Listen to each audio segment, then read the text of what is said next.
தென்னாடுடைய சிவனே போற்றி, எந்நாட்டவர்க்கும் இறைவா போற்றி.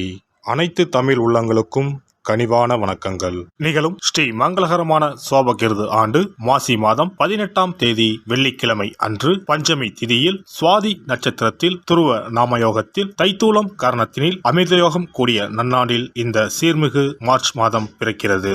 பிறக்கப் போகும் இம்மாதம் உங்கள் வாழ்வில் வளமும் நலமும் செல்வ செழிப்பும் பெற்று புதிய வாய்ப்புகள் புதிய வெற்றிகளுடன் மங்களகரமாக அமைய எல்லாம் வல்ல இறைவனை உளமாற வேண்டி விரும்பி கேட்டுக்கொள்கிறேன். இம்மாத கிரக நிலைகளை பார்க்கும் போது மேசத்தில் குருவும், கன்னி ராசியில் கேது பகவானும், மகர ராசியில் செவ்வாய் சுக்கிரனும், கும்ப ராசியில் சனி புதனுடன் சேர்ந்து சூரிய பகவானும் சஞ்சாரம் செய்கின்றனர். மார்ச் 2ஆம் தேதி புதன் பகவான் மீன ராசிக்கும், 8ஆம் தேதி சுக்கிர பகவான் கும்ப ராசிக்கும், 14ஆம் தேதி செவ்வாய் பகவான் கும்ப ராசிக்கும் இடப்பெயர்ச்சி அடைகின்றனர். இந்த கிரக அமைப்பினால் உங்கள் வாழ்வில் இம்மாதம் ஏற்படக்கூடிய சுப மற்றும் அசுப பலன்கள் என்ன என்பதனை பற்றி காண்போம். நடுங்க வைக்கும் குளிரோ தவிக்க விடும் வெயிலோ இல்லாமல் மிக இதமான சூழல் நிலவும் மாதம் இந்த மார்ச் மாதமாகும். பனிக்காலம் முடிந்து வசந்த காலம் துவங்க போகிறது.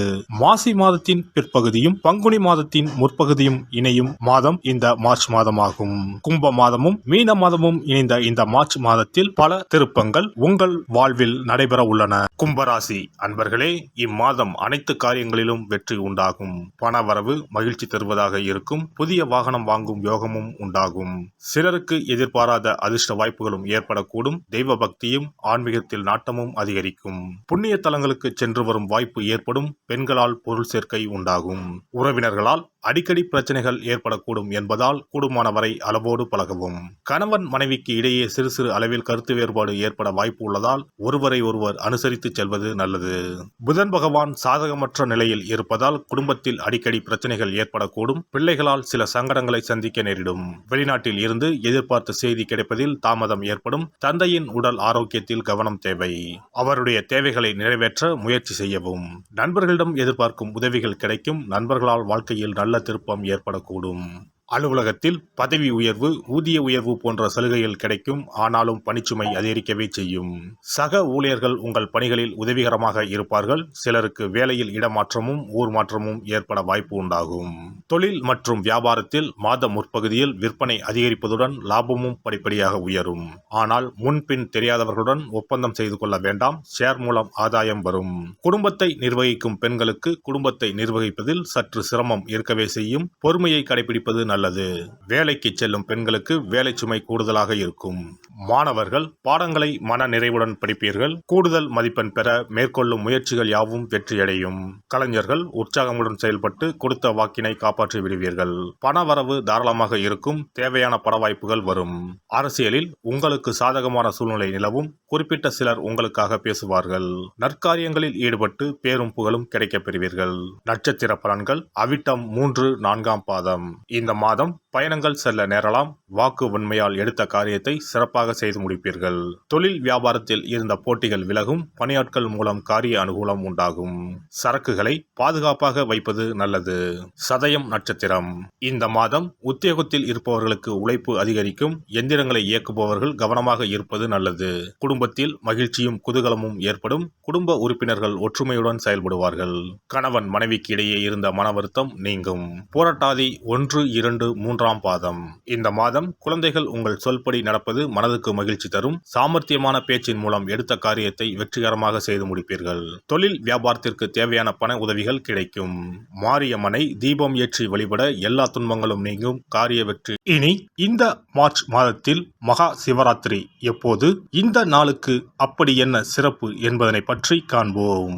சிவபெருமானுக்கு எத்தனையோ திருநாமங்கள் உள்ளன. அவற்றில் மிக உயர்வானதாக சொல்லப்படுவது மகாதேவன் என்ற திருநாமம். மகாதேவன் என்றால் கடவுள்கள் அனைவருக்கும் மேலான கடவுள். கடவுள்களுக்கு எல்லாம் தலைவன் என்ற பொருள். சிவாய நம என சிந்திப்பவர்க்கு அபாயம் ஏற்படாது என்பார்கள். அப்படி கர்ம வினைகளில் இருந்தும் அனைத்து விதமான துன்பங்களில் இருந்தும் விடுபடுவதற்கு சிவனே கதி என சிவபெருமானை சரணடைவதற்கு ஏற்ற நாள் மகா சிவராத்திரி தினமாகும். மகா சிவராத்திரி நாளில் சிவபெருமானை முழு மனதுடன் உண்மையான பக்தியுடன் வழிபட்டால் நம்முடைய வேண்டுதல்கள் அனைத்தையும் சிவபெருமான் நிறைவேற்றி வைப்பார் என்பது ஐதீகம். கவலைகள் நீங்கி காரிய வெற்றியை தரக்கூடிய நாள் மகா சிவராத்திரி விரத நாளாகும். சிவபெருமானுக்கு உரிய அஷ்ட விரதங்களில் மிக முக்கியமானது மகா சிவராத்திரி விரதமாகும். சிவபெருமானின் அருளை பெறுவதற்குரிய மிக உன்னதமான புண்ணிய நாளாகும். ஒவ்வொரு மாதமும் தேய்பிறை சதுர்த்தசி திதியில் வருவதை மாத சிவராத்திரி என்றும், மாசி மாதம் தேய்பிறை சதுர்த்தசியில் வருவதை மகா சிவராத்திரி என்றும் கொண்டாடுகிறோம். நாடு முழுவதும் சிவ பக்தர்களால் கோலாகலமாக கொண்டாடப்படும் விழாக்களில் மகா சிவராத்திரி விழாவும் ஒன்று. இந்துக்களின் மிக முக்கியமான விரத நாட்களில் இதுவும் ஒன்று. முப்பெரும் தேவர்களில் ஒருவரான சிவபெருமானுக்குரிய ராத்திரியாக சிவராத்திரி கொண்டாடப்படுகிறது. இந்த ஆண்டு மகா சிவராத்திரி விழா மார்ச் 8ஆம் தேதி கொண்டாடப்பட உள்ளது. அன்று இரவு 8:20 மணிக்கு துவங்கி மார்ச் 9ஆம் தேதி மாலை 6 மணி வரை சதுர்த்தசி திதி உள்ளது. இதனால் மார்ச் 8ஆம் தேதி இரவு 8:30 மணிக்கு பிறகே சிவராத்திரி பூஜையை துவங்க வேண்டும்.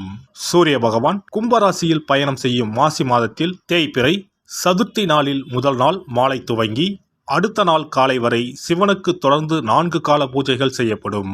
சிவராத்திரி அன்று இரவு முழுவதும் கண் விழித்து சிவ வழிபாடு செய்து அபிஷேகம், ருத்ராபிஷேகம் செய்து சிவ மந்திரங்களை உச்சரித்து சிவனின் அருளை வேண்டி பிரார்த்தனை செய்ய வேண்டும். ஆன்மீகத்தில் உயர்ந்த நிலையை அடைவதற்கும், துன்பங்கள் மற்றும் பாவங்களில் இருந்து விடுபட்டு மோட்சத்தை அடைவதற்கும் ஏற்ற நாள் இதுவாகும். மகா சிவராத்திரி அன்று அதிகாலையில் எழுந்து புனித நீராடி வீட்டை சுத்தம் செய்து பூஜை அறையில் விளக்கேற்றி வைக்க வேண்டும். பிறகு மாலையில் சிவன் கோவிலுக்கு சென்று அங்கு நடக்கும் அபிஷேகம் பூஜைகளில் கலந்து கொள்ள வேண்டும். அன்று சிவலிங்கத்திற்கு பஞ்சாமிர்த அபிஷேகம் செய்வதும் வில்வ அர்ச்சனை செய்வதும் மிக சிறப்பானதாகும். மகா சிவராத்திரி நாளில் எத்தனை முறை முடியுமோ அத்தனை முறை பஞ்சாட்சர மந்திரமான ஓம் நம சிவாய மந்திரத்தை உச்சரிக்க வேண்டும். இது தவிர சிவபுராணம் பாராயணம் செய்வது மிகவும் சிறப்பானதாகும். இந்த நாளில் ருத்ராபிஷேகம் செய்வதும் கோவில்களில் நடக்கும் ருத்ராபிஷேகத்தில் கலந்து கொள்வதும் மிகவும் சிறப்பானதாகும். இந்த முறையில் மகா சிவராத்திரி விரதம் இருந்தால் முந்தைய 3 பிறவிகளில் செய்த பாவங்கள் நீங்கும். மனக்கவலைகள், நோய்கள், வறுமை நிலை ஆகியன நீங்கும். அதோடு வாழ்வில் அனைத்து விதமான இன்பங்களும் உயர்வும் கிடைக்கும். நாம் செய்யும் வழிபாடு, பூஜை ஆகியவற்றிற்கு 2 மடங்கு பலனை தரக்கூடியது மகா சிவராத்திரி விரதமாகும். சிவபெருமானை வணங்குவதற்கும் அவரின் அருளை பெறுவதற்குமே அவருடைய ஆசி இருந்தால்தான் முடியும். அதனால்தான் அவன் அருளாலே அவன் தாள் பணிந்து என்ற அற்புதமான வாசகத்தின் மூலம் நாம் அறிய முடிகிறது. சிவ அருளை பெற வேண்டும் எனில் அது அத்தனை சுலபமான காரியம் கிடையாது. சிந்தையிலும் செயலிலும் சிவனையே நினைத்து ஒவ்வொரு காரியத்தையும் செய்ய வேண்டும். அப்பேற்பட்ட சிவபெருமானின் அருளை பெற எளிமையான ஒரு நாளை பற்றித்தான் இப்பொழுது நாம் தெரிந்து கொண்டோம்.